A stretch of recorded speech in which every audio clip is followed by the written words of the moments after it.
নমস্কার বন্ধুরা, বৌদির হোম কিচেনে আবারও আপনাদেরকে স্বাগত জানাই। আপনারা দেখতেই পাচ্ছেন আজকে একটা মাছের রেসিপি তৈরি করব। এটা হচ্ছে চিতল মাছ। আমি এখানে চিতল মাছের পিসগুলোকে এইভাবে নিয়েছি আর খুব ভালো করে ধুয়ে নিয়েছি। তো এটাতে প্রথমে আমি একটু লবণ হলুদ মাখিয়ে রাখবো।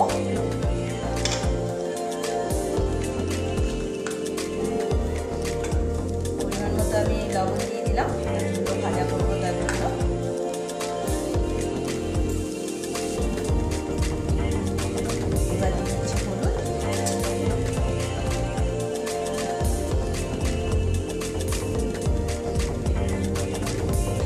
লঙ্কার গুঁড়ো দিয়ে ভালো করে মিশিয়ে রাখবো।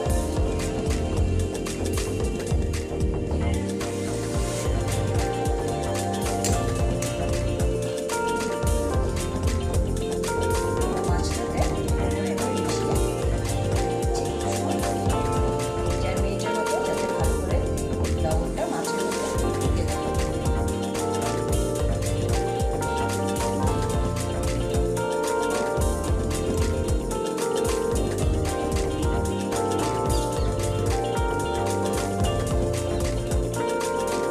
এবারে আমি গুঁড়ো মশলাটাকে ভিজিয়ে রাখবো। এখানে আমি পরিমাণ মতো নিয়ে নিচ্ছি হলুদ গুঁড়ো,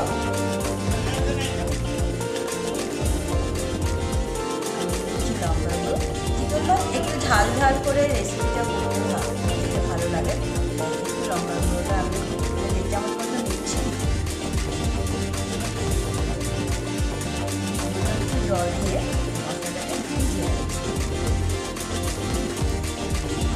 এবার বাকি যে মশলাগুলো নিচ্ছি সেগুলো আপনাদের দিয়ে দিচ্ছি। এখানে আমি 1 চামচ মতো আদা পেস্ট করে নিয়েছি, আর নিয়েছি একটা মিডিয়াম সাইজের টমেটো, তারপর পেস্ট করে নিয়েছি। আর আমি এখানে নিয়েছি একটা বড় সাইজের পেঁয়াজ, আর তার সাথে 4টে কাঁচা লঙ্কা, সেটাও আমি পেস্ট করে নিয়েছি। তো চলুন এবার রেসিপিটা শুরু করা যাক। আমি কড়াইটা বসিয়ে দিয়েছি, এর মধ্যে তেল দিয়ে দিচ্ছি। তেলটা খুব ভালো করে গরম করে নিতে হবে। আমার তেলটা কিন্তু গরম হয়ে এসছে। এবার আমি এক এক করে মাছগুলোকে ভাজা করি।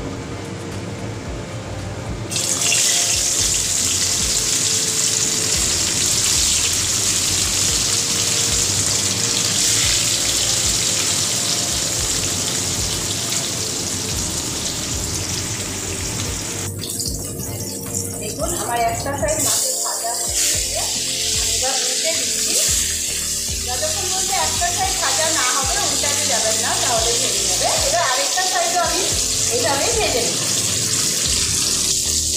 দেখুন আমাদের মাছটা পুরো ভাজা হয়ে গেছে, দুটো সাইডই খুব সুন্দরভাবে। আমি এবার তুলে নিচ্ছি। এই দেখুন দুটো সাইডই খুব সুন্দর ভাজা হয়ে গেছে। আমি এবার মাছগুলোকে তুলে দিচ্ছি।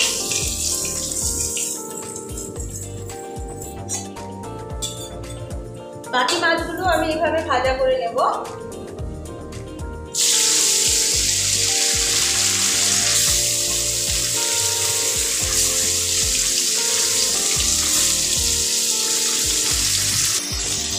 দেখুন আমার এই মাছের পিসগুলো কিন্তু সুন্দর লাল লাল ভাজা হয়ে গেছে।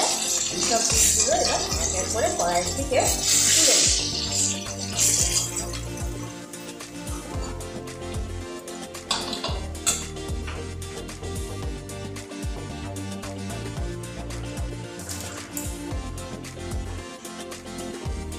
সামান্য আর একটু তেল দিয়ে দিচ্ছি।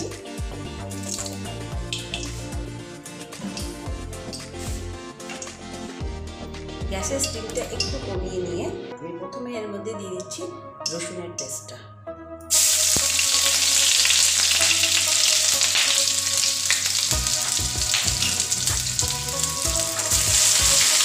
আদার পেস্টটা প্রথমেই দিয়ে দিলাম আমি।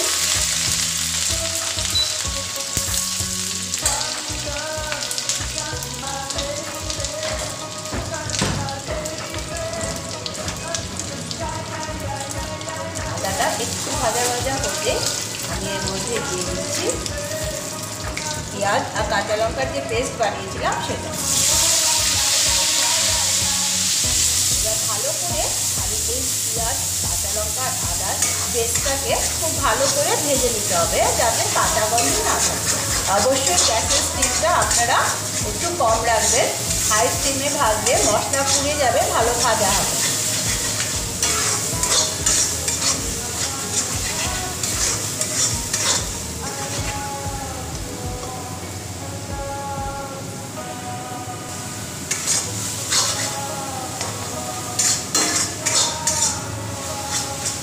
বন্ধুরা, আপনারা যারা যারা আমাদের চ্যানেলটিকে দেখছেন অবশ্যই লাইক করুন, শেয়ার করুন আপনাদের বন্ধু বান্ধবদের সাথে, এবং সাবস্ক্রাইব করলে অবশ্যই বেল আইকনটি প্রেস করতে ভুলবেন না। আজকে যে রেসিপিটা আমরা চিতল মাছের বানাচ্ছি সেটা বলে চিতল মাছের মরিচা। তো চলুন বাকি মশলাগুলো এবার অ্যাড করা যাক। যে আমার পেঁয়াজটা মোটামুটি ভাজা হয়ে এসছে, এবার আমি এর মধ্যে টমেটোর পেস্টটা দিয়ে দেবো।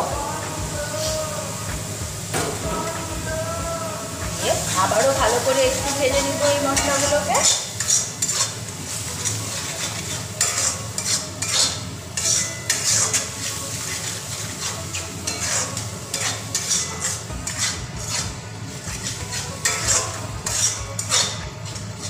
দেখুন মশলাগুলো কিন্তু আমার সুন্দর আস্তে আস্তে ভাজা ভাজা হয়ে আসছে। মশলাটা ভাজাটার উপরেই পুরো তরকারি টেস্ট নির্ভর করে। তো অবশ্যই মিডিয়াম স্টিমে মশলাটাকে খুব ভালো করে ভাজার চেষ্টা করবেন আপনারা।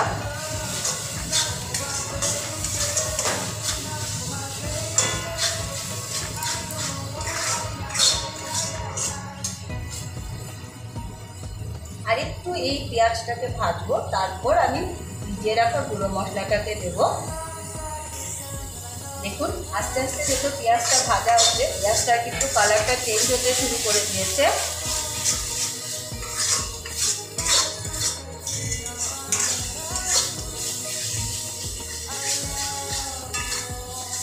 এবার আমি যে হলুদ আর লঙ্কার গুঁড়োটা ভিজিয়ে রেখেছিলাম, সেই হলুদ আর লঙ্কার গুঁড়োটাকে আমি এর মধ্যে দিয়ে দেব।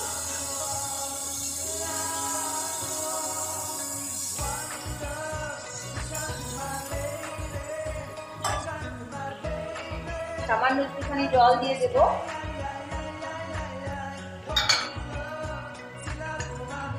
এবার এই সব মশলাগুলোকে খুব ভালো করে ভাজতে হবে।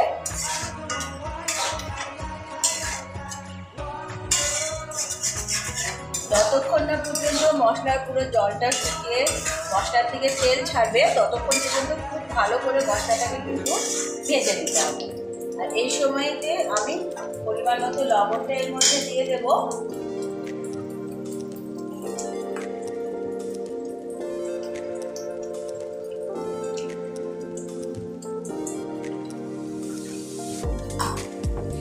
ভালো করে মিশিয়ে দিচ্ছি লবণটাকে মশলার সাথে। এবং এবার মশলাটাকে খুব ভালো করে ভাজতে হবে, পুরো জলটাকে দিয়ে দিতে হবে মশলার। যখন মশলার জলটা এভাবে একটু ফুটে উঠছে, তখন সামান্য কালারের জন্য আমি একটুখানি কাশ্মীরি লাল মির্চি এর মধ্যে অ্যাড করে দিচ্ছি।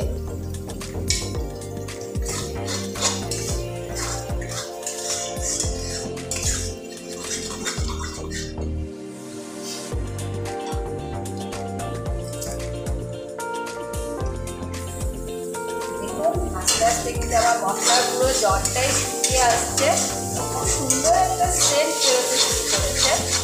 পুরো মশলাটাকে এইভাবে ভালো করে ভেজে নিতে হবে, আরও একটু ভাজা হবে মশলাটা। এই পর্যায়ে আমি এর মধ্যে ধনেপাতা কুচিটাও দিয়ে দেবো, যাতে মশলার সাথে খুব ভালোভাবে ধনেপাতা কুচিটাও মিশে যায়।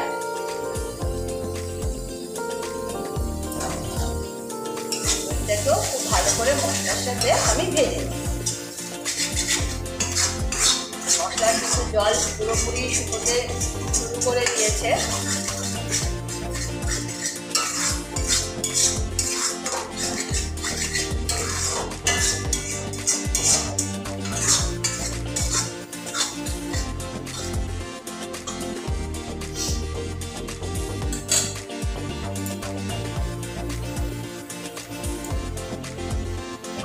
আমার মশলাটা কিন্তু পুরো ভাজা হয়ে গেছে। এবার আমি এর মধ্যে জল দিয়ে দেব। পুরো এইভাবে মশলাটা কিন্তু ভাজা হয়ে গেছে সুন্দর। এবার আমি এর মধ্যে জল দেব। আমি যে মিক্সিতে পেঁয়াজ পেস্ট করেছিলাম সেই মিক্সি বাটিতে আমি জল নিয়ে নিচ্ছি এবং এর মধ্যে আমি জলটা দিয়ে দেবো। প্রথমে অল্প পরিমাণে জল দিয়েছি, মশলাটাকে ভালো করে মিশিয়ে নেব।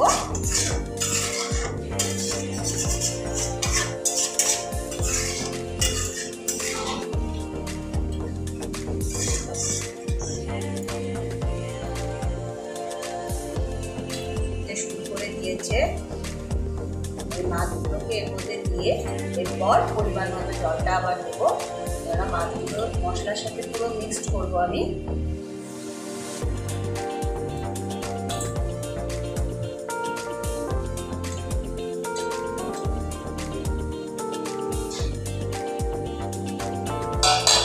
মাছগুলোকে দিয়ে দিলাম, এবার পাল্টে দিচ্ছি মাছগুলোকে মশলার সাথে পুরো।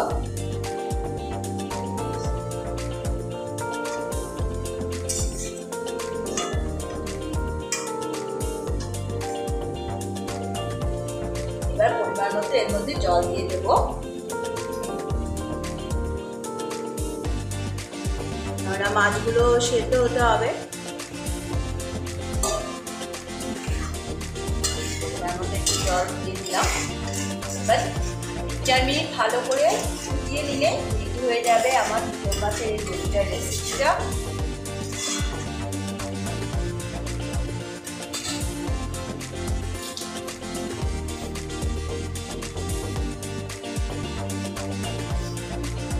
উপর দিয়ে দিয়ে দিচ্ছি 2-4টে কাঁচা লঙ্কা। চলুন ভালো করে এটাকে জাল খাইয়ে নিই। দেখুন আমার এই রেসিপিটা কিন্তু একদম রেডি হয়ে গেছে। এবার আমি এটা আস্তে আস্তে নামিয়ে নেব। আপনারা চাইলে একটু ঝোল ঝোল নামাতে পারেন বা আর একটু ঝোলটা টানিয়েও নিতে পারেন। আমি কন্ডিশনেই নামিয়ে নেব, কেননা ঠান্ডা হলে ঝোলটা আরেকটু মাছ টেনে নেবে। অবশ্যই একটু ঝোল অবস্থায় রেখে নামিয়ে নেবেন, ঠান্ডা হলে দেখবেন অটোমেটিক ঝোলটা টানতে শুরু করবে। তো আমি এখন গ্যাসটা অফ করে এটা নামিয়ে নেব। এই দেখুন আমার চিতল মাছের একটা রেসিপিটা একদম রেডি হয়ে গেছে।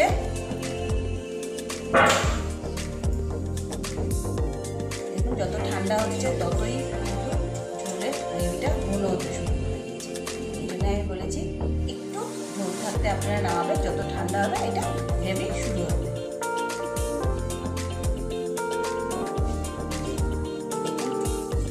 সুন্দর এক একটা মাছ মশলা পুরো লেগে আছে।